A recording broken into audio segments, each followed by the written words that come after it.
They used to laugh at me. They would slow down their car, roll down the glass, and laugh. I was just a girl selling plantain at the roadside. But that day, I was not ready for what happened. That day, I met her, and she made sure I would never forget her face. Hello, friends. Please join me as I narrate my story. Before I dive into the main story, please kindly hit the subscribe button, like, and share this video to your loved ones. And I would love to know where you are watching this from. Thank you. Your support means the world to me. Now to my story. My name is Chinyer. I am from Imo State. When my father died, life became hard. My mother tried, but she could not feed all of us well. I was the second child, but I became the one people called breadwinner. I started selling plantain and fruits by the roadside. In the busy part of the city, I would wake up before sunrise. I would go to the market to buy plantain from the big traders. I would arrange them in a big metal tray. Sometimes I fried them with groundnut oil and sold with pepper sauce. It was not the life I dreamed about, but at least it gave us food at home. The sun was always hot there by the road. The smell of petrol from passing buses filled the air. Okada men would shout prices. Children would run around selling pure water. I stood there every day, hoping to sell enough to buy food for my mother and younger brothers. One Monday morning, I was arranging my plantain on the tray when I saw the black Lexus Jeep. It was shiny, the type of car that makes people turn their heads. The windows were tinted, but as it slowed near me, the glass rolled down. I saw her. Her face was bright with makeup. Her nails were long and red. She wore a gold necklace that shone like the sun. She was laughing, not just smiling, laughing at me. Beside her, another woman leaned close and whispered something. Then they both laughed louder. I turned my head away, pretending I didn't hear, but the words entered my ears clearly. See this one? Standing under hot sun like roasted yam. Is this even life? Her voice was sharp, like she wanted me to hear. I felt heat rise in my chest.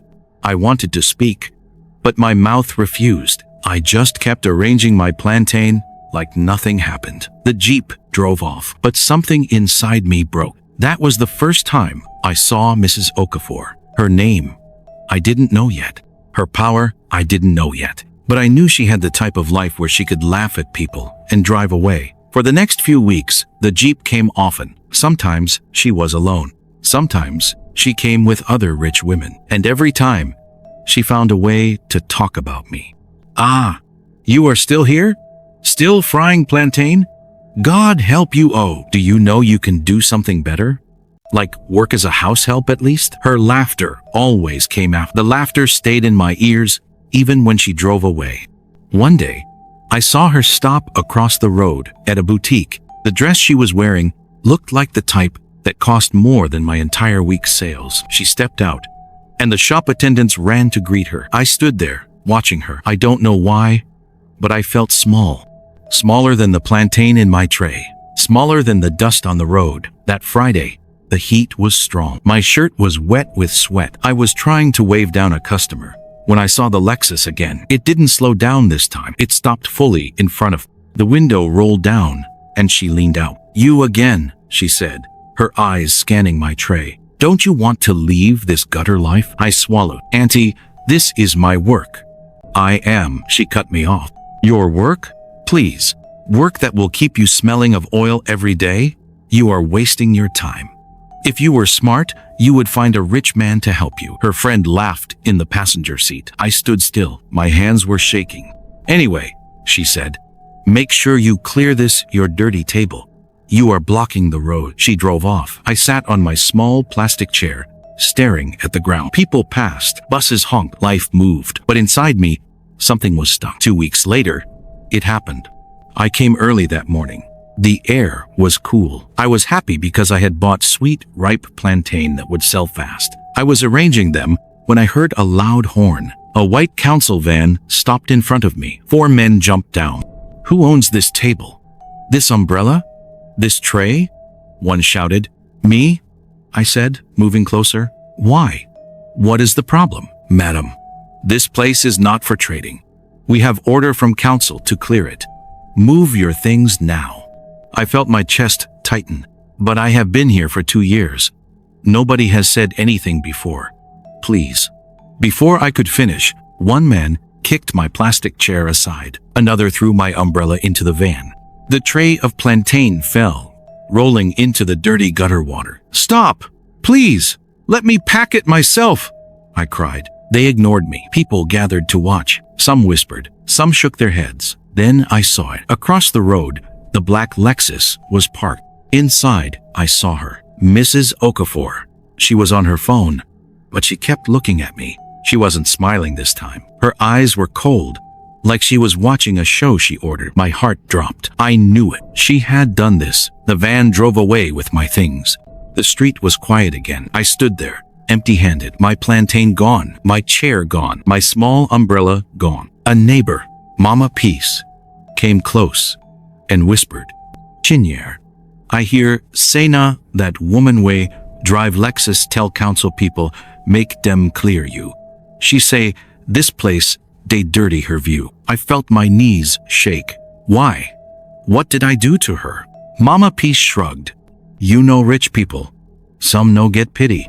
Maybe she just no like to see you here." I looked at the Lexus. It started, turned, and drove away slowly. She didn't wave. She didn't look sorry. She just went, like nothing had happened. That night, I couldn't sleep. I kept hearing her words. "Clear this, your dirty table." Now, it was gone. My mother asked me what happened. I didn't know how to tell her. I just said, "They said I can't sell there again." She looked at me, her eyes tired. "So what will we eat now?" I didn't have an answer. My chest felt heavy, not just from losing my stall, but from knowing someone had used her power to take food from my family's mouth. And she didn't even blink. I lay in the dark, staring at the ceiling.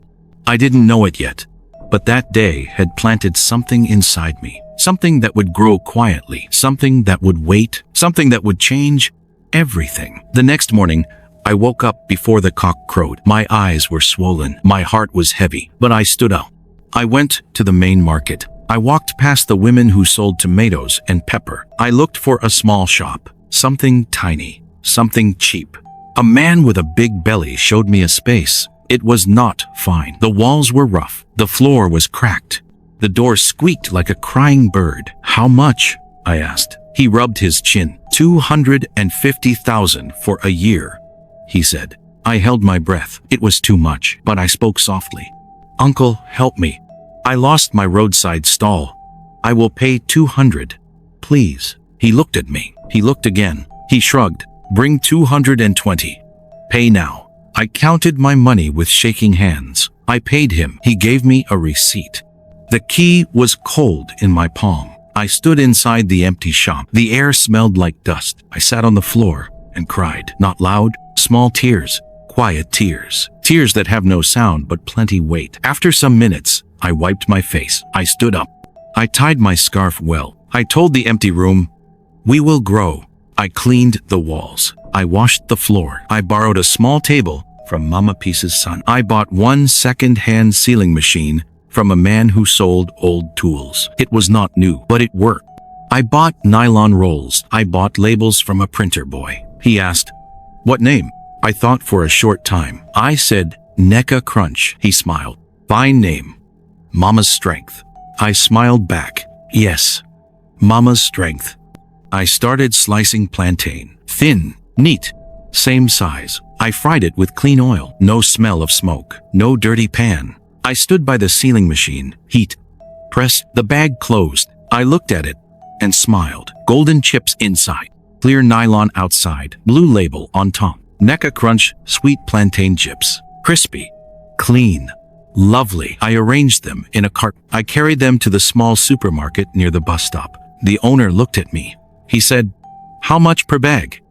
I told him a fair price. Not greedy, but not foolish. He opened one bag. He tasted. His eyes widened. "This is good," he said. "Very good. Not oily. Not bitter. Bring 10 cartons next week." I almost shouted, but I kept my voice calm. "Thank you, sir. I will bring it." That night, I told my mother. She held my hands. "God has started. He will finish," she said. I worked hard. I woke early. I sliced more. I fried more. I sealed more. I cleaned every day. I changed oil when it looked tired. I washed the pans till they shone. I kept a small book. I wrote every naira that came in. I wrote every naira that went out. After 1 month, I had 2 supermarkets. After 3 months, I had 5. They called me. Chinyer, bring more. Chinyer, our customers asked for your chips by name. Chinyer, can you do spicy flavor? I tried spicy. I tried salt and pepper. I tried honey ginger. I wrote the recipes in my small book. People started to ask, who is this girl with clean chips? Where is her factory? I would laugh. It is a small shop, I said. But inside my heart, I knew it was more than a shop. It was a seed. One afternoon, a tall man entered. He wore a simple shirt. He had kind eyes. He watched me seal the bags. Good afternoon, he said. My name is Ibrahim. Good afternoon, sir, I said. He picked one bag. He read the label. Neka Crunch, he said slowly. He smiled. Nice name. Did you make this alone? Yes, sir. He nodded. He opened the bag. He ate 1 chip, 2, 3. He closed his eyes. He opened them again. This is clean, he said. This will do well abroad. I laughed small. Abroad, K? He did not laugh. He looked serious. I run a small export company, he said. We send snacks to Nigerian shops in the UK and Canada. I can help you, but we must follow rules. Cleanliness, packaging, expiry date, barcode, NAFDAC. You ready? I swallowed. My hands felt cold.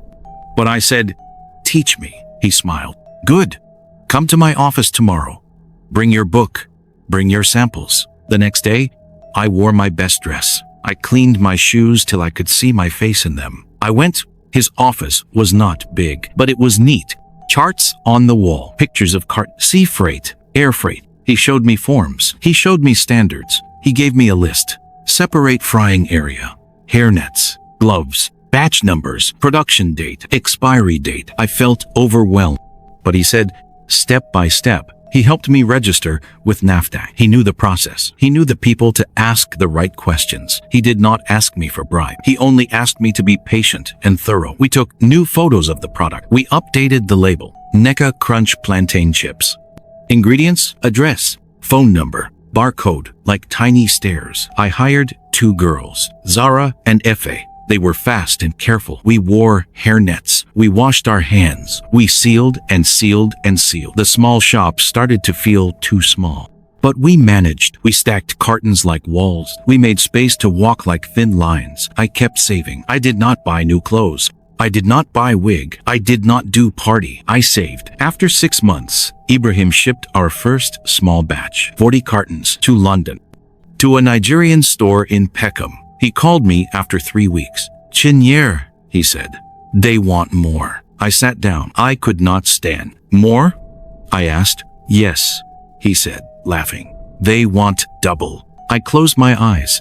I thanked God. We worked late. We prayed in the morning. We laughed sometimes when tiredness made us silly. We sang small song. I added plantain pepper mix. I added yam chips, thin and crisp. I tried coconut chin-chin. People liked it. Supermarkets in the city increased their orders. Ibrahim sent to Canada too. He paid me on time. We signed a simple agreement. He took a small percentage. It was fair. My savings grew. Slowly, quietly. I watched the numbers like a mother watches her baby sleep. Sometimes, when I passed the old roadside spot, I looked away. I didn't want to remember that day. But memory is stubborn. It would come and sit beside me like a quiet visitor. When it came, I would whisper, "Thank you. You pushed me here." One night, as I closed the shop, Zara asked, "Auntie Chi, why are you smiling at the ceiling?" I laughed, because the ceiling did not fall on us. We all laughed. Ife said, "Amen." I bought a small second-hand generator that did not shout too much. I bought a better sealing machine. I fixed a small air conditioner, so the oil would not smell the whole room. Neatness, always neatness. Then I did something I feared. I registered a small company, Neka Foods Limited. When the certificate came, I held it like a child. I placed it in a file. I locked it in a drawer. I opened the drawer again and looked at it. I smiled like a thief. My mother danced a little dance. "God has done it," she said. "God will do more." I kissed her hand. "Amen," I said. Weeks went by. Orders grew. I learned to say no when a price was too low. I learned to say yes when a deal was clean. One afternoon, Ibrahim called and said, "There is one big supermarket chain in Abuja. They want to try your snacks. Can you do private label?" I said, "Teach me." He laughed. "You always say that." We did it. We packed the same chips with their name on it. They paid well. They were happy. At night, I would sit in my room and look at the city lights from my window. I would think of the girl by the roadside, the dust, the heat, the laughter from a black Lexus, the council van, the gutter water. Then I would look at my clean cartons, my clear labels, my small team, my book with neat numbers. I would breathe slowly and say, "We are not there yet, but we are moving." One day, Ibrahim sent a message. It was simple. "Proud of you." I replied, "Thank you, sir." He sent another message. "A big opportunity is coming. Be ready." My heart beat fast. I typed, "Okay." I put my phone down. I looked at my hands. Oil had stained my fingers, but it smelled like hope. It was a Tuesday morning when he called again. His voice was calm, but there was something in it. Pressure, like a rope pulled tight. "Chinyer," he said, "there is a company. A big one. They are in trouble." I sat up. "Which company?" He paused. "Okafor Foods. Beverages." I felt a small sting behind my eyes. The name hit me like cold water. The air around me changed. My throat went dry. I kept my voice flat. "I have heard that name. They need a silent investor," he said. "They want cash. They want speed. They have loans. They have supply problems. They have a distribution network, but it is leaking. Staff are leaving. Vendors are angry. If they do not fix it in 3 months, they will sink." I stared at my sealing machine. It hummed softly. I watched the mouth open and close, open and close. "Ibrahim," I said slowly, "why are you telling me?" "Because you have savings," he said. "Because you are careful. Because you are hungry in the right way. Because you see far." I swallowed. "But I am small," he sighed. "They need 5 investors, small ones, put together. You will not be alone. You will not put all your money, and it will be silent. No noise, no fight, no party." I could hear my heartbeat. I could hear Efe in the back, washing pans. I could hear Zara humming a gospel song. I asked, "Whose company is it exactly? Who is the owner?" He took a breath. "Mr. Okafor." My chest squeezed. My hands turned cold. I felt like the room had moved, and I was still standing. I looked at the wall. I looked at the certificate in the drawer. I looked at my small book with neat numbers. "Ibrahim," I whispered. "Does he know me?" "No," he said. "And please," I did not tell them anything. "I only gave your product portfolio, your export history, your delivery record, your hygiene score, your cash flow. That is what they saw. That is why they want to meet." I said nothing. He spoke gently. "If you say no, I will understand. If you say yes, I will stand with you.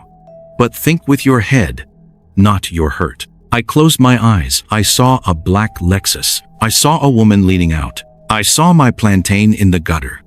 I saw my mother's tired eyes. I saw my small shop. I saw my clean labels. I saw London. I saw Canada. I saw my girls laughing. I saw my certificate. I opened my eyes. My voice was steady. "Set the meeting," I said. He exhaled. "Okay." Their office. Friday, 11 a.m. I will be there. One more thing. "What?" "Dress like money," he said, "but talk like sense." I laughed, a small laugh. "Noted." When I dropped the call, I stood very still. Zara peeped from the back. "Auntie Chi, you are quiet. You fine?" I nodded.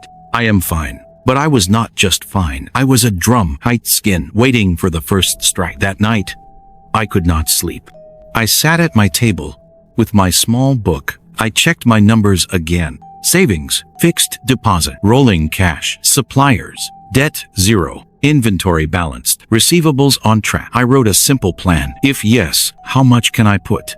What will I ask for in return? What will I protect? What can I lose and still breathe? I called a lawyer, Amaka, who helped me register Neka Foods. She picked on the second ring. "Chinyer, my star girl," she said.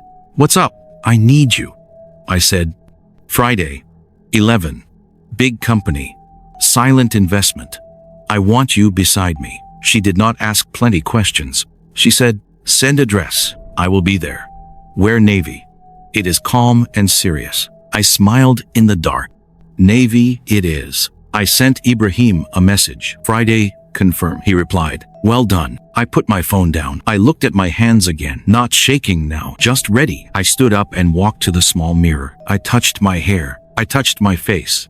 I whispered to my reflection, do not fight. Do not fear. Do not forget. On Thursday, I closed the shop early. I told the girls, go home. Rest. Tomorrow, come late. They looked surprised. Efe asked, Auntie, are you traveling? I smiled. Just a meeting. Zara grinned. Important one? I nodded. She clapped her hands softly. God go do am. At home? I opened the old box where I kept my best clothes. I picked a simple navy suit. Not loud, not cheap. Clean lines, a white shirt, black low heels, a leather bag with no big logo. I ironed slowly. I cleaned the shoes again. I placed everything on the chair. I put my small book inside my bag. I put a pen. I put my company certificates. I put 3 product samples, 1 plain, 1 spicy, 1 honey ginger. I slept early. My sleep was thin. It came and went like shy water. At dawn, I woke up. I prayed. Not long, just a few words. God, keep my mouth. Keep my mind. Keep my steps. I bathed, I dressed. The navy suit felt like calm water on my skin. I tied my hair in a neat bun. No loud earrings, just small gold studs my mother gave me. She watched me from the bed. Her eyes were soft. Chinyer, she said. Come. I sat by her. She placed her hand on my cheek. Whatever you see today, be gentle, be strong. Do not be small inside. Yes, Mama, she smiled. Drink tea before you go. Empty stomach makes the heart run. I laughed. I drank the tea. I kissed her forehead. I left. Outside, the air felt new. The sun was not hot yet. The city was waking. I called a ride. The driver came in a clean Corolla. He greeted me. Good morning, madam. Good morning, I said. He drove. We passed the market. We passed my old roadside spot. My heart jumped once, then settled. We reached the island. Tall buildings, glass walls that held the sky. Men in suits, women in heels, security men with silent eyes. We stopped in front of a large building. Okafor Foods, TM Beverages, was written in silver letters on black stone. My chest tightened, but my feet were steady. I paid the driver. I stepped out. I checked the time, 10:43 a.m. I was early. I called Amaka. I am downstairs. She said, I am 2 minutes away. I stood by the flower bed. I watched the glass doors. People entered. People came out. I breathed in. I breathed out. A black Jeep turned into the compound. Not a Lexus, a Prado. For a moment, my hands felt cold. Not from fear, from memory. The old shadow came. It stood beside me. I did not chase it. I let it stand. Then I faced the door. Amaka walked up. Bright and calm. Navy dress. Simple black shoes. A leather folder in her hand. Ready? She asked. Ready, I said. She touched my arm. Remember, silence is a tool. Use it. We went in. The lobby was cool. Marble floor. A big plant in the corner. A receptionist with a neat wig. Good morning, I said. My name is Chinyer. We have a meeting with Mr. Aiken, corporate finance. She checked her computer. She smiled. Yes, madam. 11th floor. They are expecting you. We took the lift. It was fast. My ears popped small. I looked at myself in the mirror wall. Navy, white, neat. Amaka whispered, let them speak first. Listen. Ask for numbers. Ask for terms. Ask for risks. I nodded. I will. The lift opened. A young man with glasses stood there. Ms. Chinyere? Ms. Amaka? Welcome. I'm Tunde from finance. Please, this way. We followed him through a quiet corridor. Framed photos on the wall showed juice bottles, biscuit packs, smiling families. We entered a conference room. Glass table, black chairs, a tray with water bottles. Tunde said, Mr. Aiken will join you shortly. Can I get you tea or coffee? Water is fine, I said. He left. We sat. Amaka opened her folder. She placed a pen where I could see it. She smiled with her eyes. I placed one sample on the table. Plain plantain chips, clear nylon, blue label. The bag shone under the light. I sat back. I folded my hands on my lap. I listened to the air conditioner hum. I counted my breaths. The door opened. Footsteps, firm, measured. I did not turn at once. I kept my face soft. I waited 1 heartbeat, 2.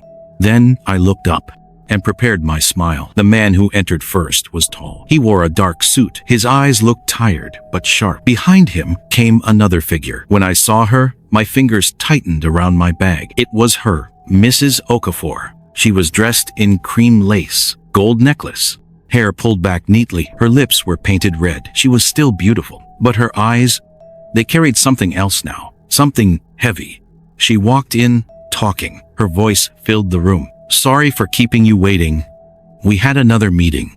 Then her eyes met mine. She stopped. Her smile froze. Her mouth closed halfway. For a moment, the air stood still. I saw the memory flash in her eyes. A roadside, a plastic chair, plantain in a tray, her laughter in the wind. Her voice saying, "Clear this your dirty table." I looked at her, calm, not smiling, not frowning, just still. The tall man cleared his throat. "This is my wife, Mrs. Okafor," he said.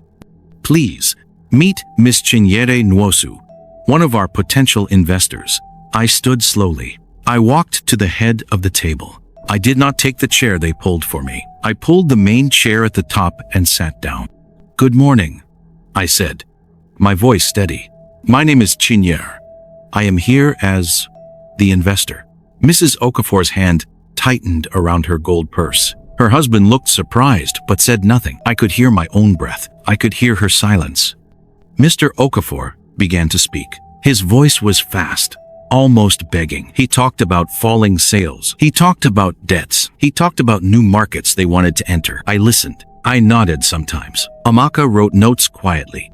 Mrs. Okafor sat 2 seats away from me. She did not say a word. Her eyes moved from me to the water bottle, then back to me. Her face was tight. When her husband paused, I leaned forward. "I am ready to put money in," I said slowly. "But there are terms." He straightened. Of course.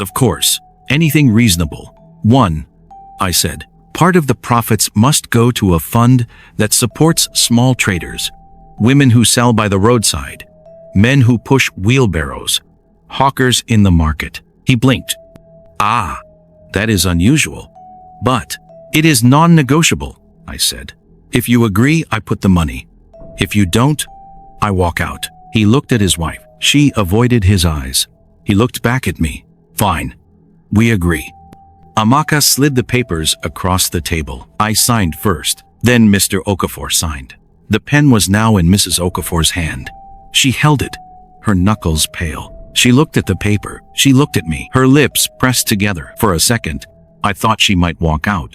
But she signed. The black ink shone under the light. When the meeting ended, they stood to see us out. Mr. Okafor shook my hand warmly. "Thank you, Miss Chinyere. You will not regret this." I smiled politely. "We will all win," I said. Mrs. Okafor did not offer her hand. She only nodded. Her face was smooth, but her eyes, they told me she remembered everything. The sun, the dust, the gutter water, my small voice begging that day. Now, I was the one holding the pen. She was the one who had to sign. Outside, the air felt lighter. Amaka touched my arm. "Well done," she said softly. "That was clean." I smiled. "It had to be," I said. "No need to shout when the truth is loud enough." A month later, I visited the first women's cooperative my fund supported. 20 traders got new umbrellas, tables, and seed money to grow their stalls. They prayed for me. They sang. They danced. I thought of the moral, simple and sharp. The person you laugh at today might sign your paycheck tomorrow. And I knew that day in the boardroom, I didn't just win for myself. I won for every small trader who stands in the sun, dreaming of shade. Don't forget to like, subscribe, and share this story. Thank you for watching. Please kindly stay tuned for the next video. Bye.